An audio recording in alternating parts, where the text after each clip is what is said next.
Bueno, pues hola a todos.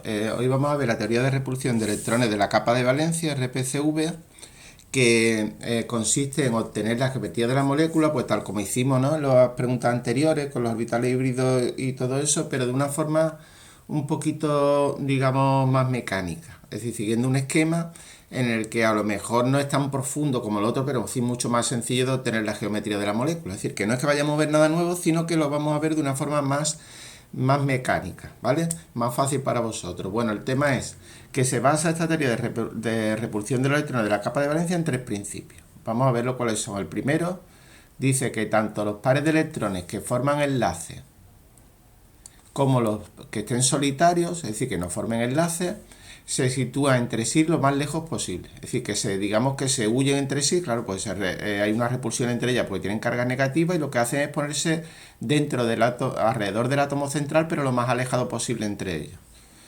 Bueno, si yo tengo pares de electrones solitarios, es decir, no compartidos, y otros compartidos, los pares de electrones solitarios ocupan más espacio. ¿Vale? Ocupan más espacio porque la repulsión entre ellos y con los compartidos es mayor. Por tanto, ellos ocupan más espacio y lo que hacen es distorsionar la geometría que yo creo que voy a obtener. Todo esto lo vamos a ver ahora en ejemplo, ¿eh? Y lo último, ya con esto terminamos, fijaros que sencillo, dice los pares de electrones de enlaces dobles o triples se comportan como si fueran enlaces sencillos. Es decir, si yo tengo un enlace doble o triple, lo considero un enlace sencillo. Y ya está. Vamos a empezar a ver ejemplos, ¿vale? Yo os voy a hacer todos los ejemplos posibles que puedan caer en el examen. Y bueno, pues nada, se va a tratar luego de que vosotros lo vayáis repasando. Vamos a empezar por el primer caso, en el que vamos a obtener, ya aquí pongo la solución, una geometría lineal. La molécula que vamos a estudiar es esta, el cloruro de berilio o dicloruro de berilio, y para ello pues tenemos que empezar con la representación de Lewis. Como el cloro está en el grupo 7, pues le ponemos sus 7 electrones, como el berilio está en el grupo 2, recordar 7A o 17, esta nomenclatura la utilizamos para averiguar el número de electrones alrededor, y este estaría en el 2A o 2, ¿vale? Y tiene sus dos electrones. Bueno, pues comparten electrones, claro, la covalencia del berilio es 2, la covalencia del cloro es 1, recordad que la covalencia me indicaba los electrones que estaban así, ¿vale?, solos, y que podían formar enlaces covalentes, y entonces esta sería la configuración. Bueno, pues nada, esta sería la configuración, la representación de Lewis. ¿Y qué es lo que me encuentro? Aquí vienen los importantes. Bueno, pues me encuentro que tiene, siempre refiriéndonos al átomo central, a este de aquí, me encuentro que tiene a su alrededor dos pares de electrones compartidos. Este sería uno, ¿lo veis? Y este sería otro, pero no tiene pares de electrones solitarios. O no enlazantes, o no compartidos. Toda esa nomenclatura podríamos poner, me diréis algunos. ¿Y qué son esos pares de electrones no enlazantes? Pues por ejemplo, estos serían no enlazantes, ¿veis? Porque son del mismo átomo. Pero en el caso del berilio es que no hay ninguno. No hay ninguno. Y entonces esta es la configuración. Dos pares de electrones compartidos con el cloro, con cada uno de los átomos de cloro, y ninguno no compartido. Bueno, pues en este caso, cuando esta sea la situación, la geometría es lineal. Lo que ocurre es simplemente que el berilio se pone en el centro y los átomos de cloro se ponen a cada lado. Y el ángulo que forma es 180 grados. ¿Veis qué sencillo? La hibridación, incluso puedo averiguar la hibridación es SP. ¿Cómo averiguo esta hibridación? Bueno, hay una forma muy mecánica que es la que vamos a utilizar nosotros, y es sumar estos dos. Yo sumo estos dos, 2 más 0 da 2, ¿no? Bueno, pues los números que aparezcan aquí, al sumarlo me tiene que dar este. Como tengo que llegar a 2, supongo que arriba hay un 1 y un 1, 1 más 1, 2, ¿vale? Hibridación SP. Y ahora lo seguiremos viendo con otros ejemplos. Vamos a la triangular. La triangular, la que vamos a utilizar como ejemplo, es el tricloruro de boro o cloruro de boro. Y aquí tendríamos el cloro que está en el grupo 7, igual que antes, ¿vale? El 17. Y el boro que está en el grupo 3A o 3. O 13, ¿vale? Y bueno, pues este tiene 3 electrones, tendrá una covalencia 3, esto no hace falta que lo pongáis, nada más que lo estamos por repasarlo. Y el cloro, pues ya sabemos que tiene covalencia 1. Ponemos entonces 3 cloros y fijaros lo que me aparece. Tengo alrededor siempre del átomo central, el otro me da igual, ¿eh? El átomo central tengo un par de electrones compartidos, sería este de aquí, otro par de electrones compartidos y otro par de electrones compartidos. En total 3, ¿lo veis? Y no compartidos sigo sin tener ninguno.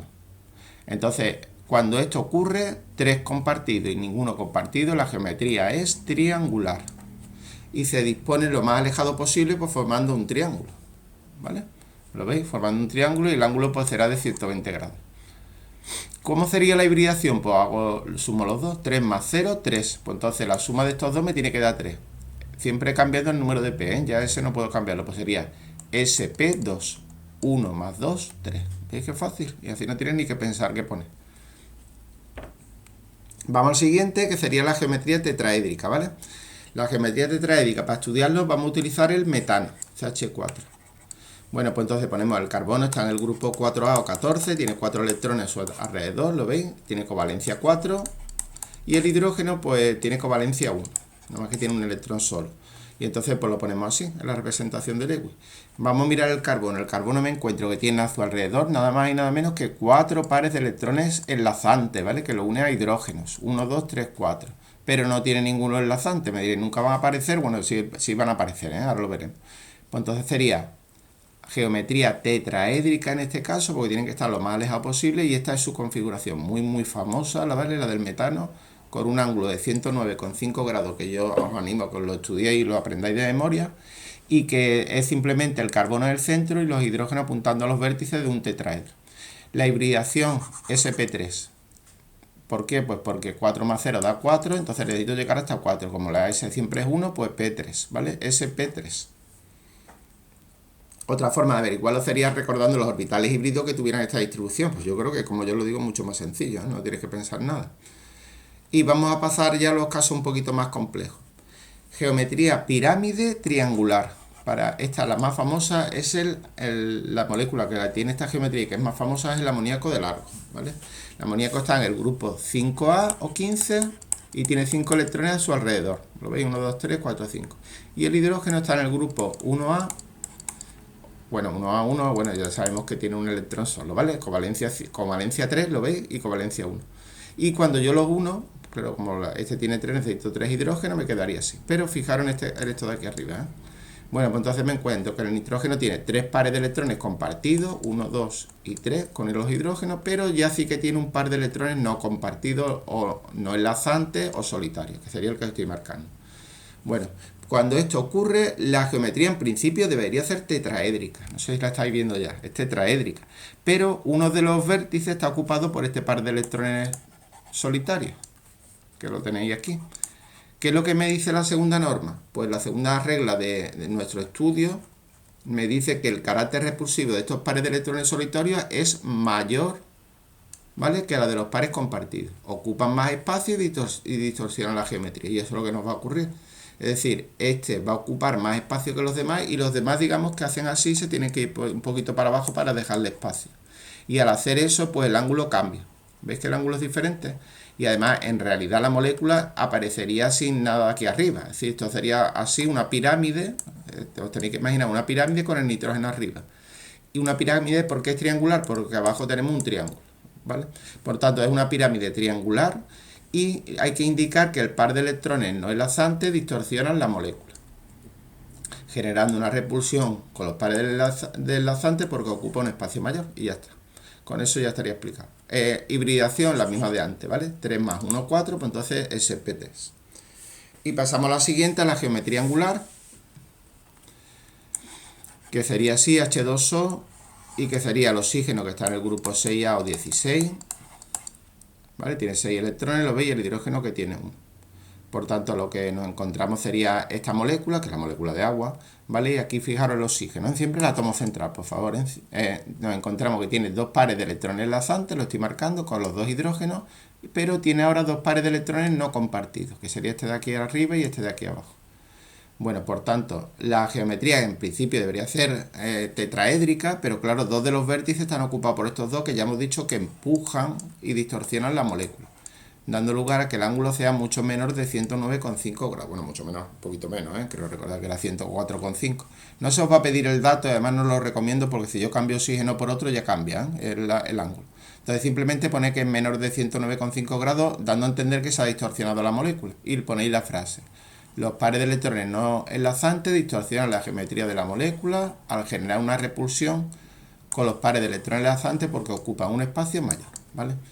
Sumamos esto, 2 más 2, 4, por tanto hibridación SP3. Estos son los casos más importantes de largo. Lo normal es que os caiga uno de estos. ¿Pueden aparecer otros? Sí, pero es rarísimo. De todas maneras, vamos a ver 3 casos raros para que veáis cómo se aplicaría esta norma. Vamos a empezar por el primero, que sería el dióxido de carbono, CO2. Entonces tendríamos el carbono, que tiene una covalencia 4, está en el grupo 4A o 14, 4A o 14, y el oxígeno, que ya lo hemos visto, que tiene covalencia 2, ¿no? Que son el número de electrones que están sueltos. Bueno, pues como este es 4 y este es 2, lo que voy a poner son dobles enlaces. ¿Veis aquí los dobles enlaces? Estos son los 4 electrones del carbono, que se han puesto 2 y 2 para formar dobles enlaces. Entonces la estructura de la molécula sería una cosita así. Esto sería la representación del EQI. Me encuentro siempre el átomo central, ¿eh? 2 pares de electrones enlazantes o compartidos y 0 pares de electrones no enlazantes o solitarios. Como me da 2, pues la geometría es lineal y el ángulo que forman entre sí es 180 grados. Fijaros cómo hemos considerado los dobles enlaces como enlaces sencillos normales, ¿eh? Como de nada, como si fuera un par de electrones solamente. Algunos me dirán, no, pero es que aquí hay 2, 3, 4, sí, pero que estos dos se comportan como uno solo. Y esto de aquí como uno. Esta era la tercera norma, ¿eh? Se lo voy a enseñar para que la veáis muy rapidito. Aquí. Los pares de electrones en un enlace doble o triple mantienen los átomos unidos igual que si fuera un enlace sencillo. Es decir, a todos los efectos lo considero un solo enlace. Por tanto, lo cuento como 1 y 1 y entonces serían 2, ¿vale? No cuento como 4. La hibridación, pues nada, 2 más 0, 2, pues entonces hibridación SP, lineal, 180 grados. Casos más raros. Bueno, pues vamos al lío. PCl5. Aquí, ¿qué es lo que me encuentro? Si yo hago mi representación del EGU, y como ya lo hemos visto anteriormente, me daría esto. Es decir, que alrededor del fósforo yo me encontraría 1, 2, 3, 4, 5 pares de electrones enlazantes.